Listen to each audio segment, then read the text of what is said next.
Hey guys, welcome back to another week of the Cyber Unfiltered podcast. We got Bob in New Jersey, Chris and I don't remember where, and Matt someplace cold.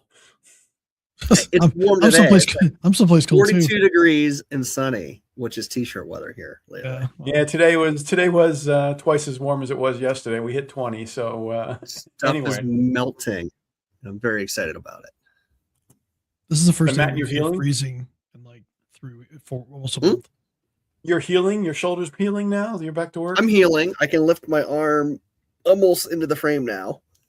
Cool. I got a long ways to go. So I wanted to share something that happened this week. How do you guys train new employees when they show up at businesses?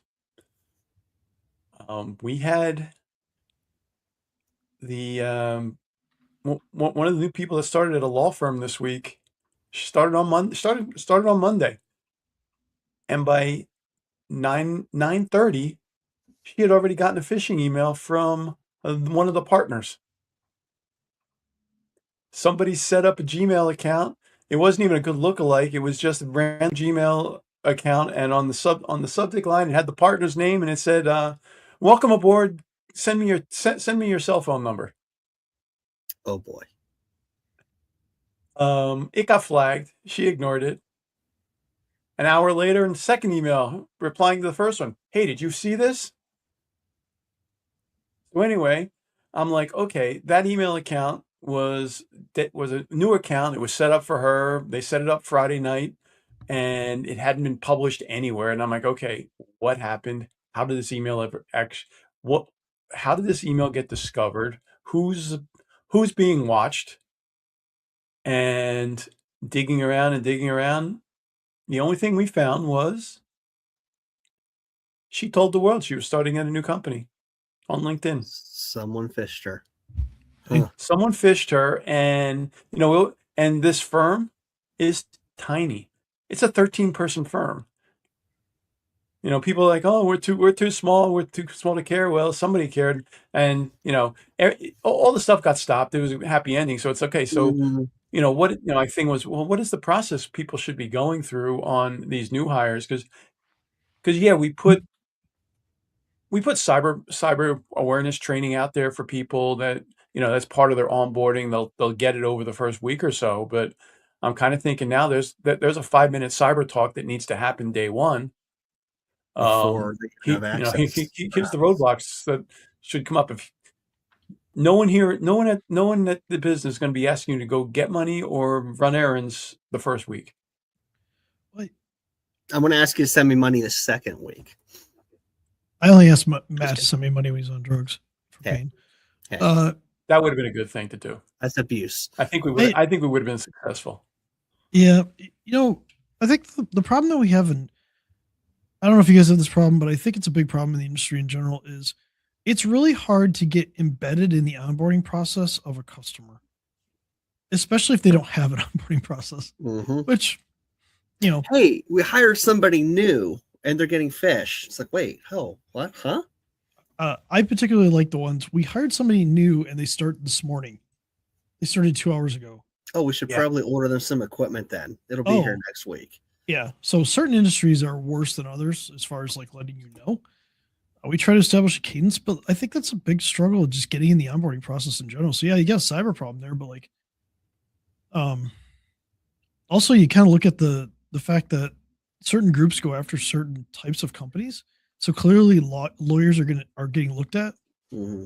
Law firms are getting looked at. It'd be interesting to see who, I don't know if we're gonna be able to tell what group it is, but see who's actually targeting that type of company. So I don't know. I'm gonna change my LinkedIn. Who do I want? Yeah, I didn't let it go any further. I actually didn't play with this guy to try and get access to figure what they want, but I figured it was going to go to either click here or send me gift cards. Yeah, I mean, you can send your worst enemy the phone number. See what happens. No, don't do that. That's a joke, people. If anybody's listening, don't do that. So as always, proceed with caution. I mean, it is a good question though. Like, what's the proper way? But like anybody that gets hired now is going to post on LinkedIn. You're not going to stop them from doing that. The fact is, they figured out the They figured out what the email address sure. default like setup is too. Yeah. But that's all. That's pretty easy to figure out. Yeah, it's pretty easy though. Available. So So many you know that account will be active when they websites start. have And people put the email address of some of the partners right on the website or in LinkedIn profiles, so it's not private. Yeah. Well, I mean, we shouldn't expect email to be private anyway. So, well, I mean, you know, from a you post. The good thing is the reviews, filtering, obviously. the spam filtering and web filtering all block this stuff, but the fact that it showed up at all was a little disheartening. Mhm. It's Well, I don't know. be aware. I think you highlight something big with the onboarding process. So we definitely got to get more embedded in that. And I'm sure some companies out there are embedded, you know, providers stuff like that. But like, I know a lot Be of involved. And companies like you said, you finding out 2 hours after the person arrived when they wrote an offer letter. At least last Friday they wrote the offer letter. Probably earlier than that. Yeah. So And then they think, oh, they need an email. Yeah, it's a stressful. So what else is going on in the that. world? Oh, I got a good stat. This is funny. So I saw the price of computer memory's not going anywhere, going down anytime soon. Yeah, we were talking in the green room. I'm in the middle of a prospect thing, and I'm trying to scope out servers for people. Example: 128 gigs of RAM has went from $2,500 to like $10K in like 6 months. Mm-hmm. Incredible, 4x. I wish I could 4x anything. Yeah, I should. Man, I really wish I would have bought SanDisk stock and Micron stock. Trust me, if you look those up, you would have wished that too. Nobody knew. Yeah. Well, apparently AI people do when they're making the contracts, which it's getting. Like, if you have to do an upgrade right now, you are going to pay significantly more. And there's no like if you're gonna the look at it used to be like everybody's like on premise is cheaper. I don't know about that. Not like, right now. Cloud, if you can do relatively smart about it in cloud, it is getting. It was already close before if you did it right. It's now shifting to where on-prem is not cheaper, especially when you know some of the struggles with on-prem, like at your building is like when you buy, you have to plan for something, right? Mm-hmm. So where are you going to be in 5 years? Like what's the life cycle of this? Where are you going to be in 3 years? Where are you going to be in 5 years? Because if you need more capacity, you have to then go buy it. Whereas in the cloud, you know, you can spin up capacity. And you know, people can talk about hybrid where you have stuff in your like on-prem and then you have stuff in the cloud as well. But yeah, it's really becoming a problem. And we can all blame AI for that, from the memory prices, which I want to transition a little bit into AI. Did you see how much the big tech companies are going to spend on AI this year? What they've committed to spending? $5. No, it's insane. It's a little higher. It's like 650. 650 billion with a B. Yeah. Do you know how many countries GDP is smaller than that? That's where your RAM went. Like 164 it's to $659 billion of RAM. Yeah, dude, that's bigger than like 160 some countries Yeah. GDP. It's obscene. Yeah, and this is just Amazon, Alphabet, which is Google, Microsoft, and Meta. Facebook. There's a bunch of smaller ones out there that aren't even in those numbers. Yeah. No, this is just the major four. That's insane. That doesn't count Oracle. Which, speaking of Oracle, they had a really, you know, good job Oracle with TikTok. But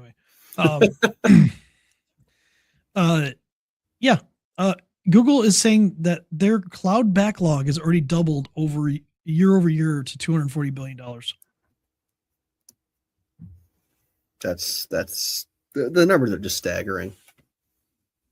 Google's also trying to issue corporate bonds at 100-year maturity. So, which is awesome.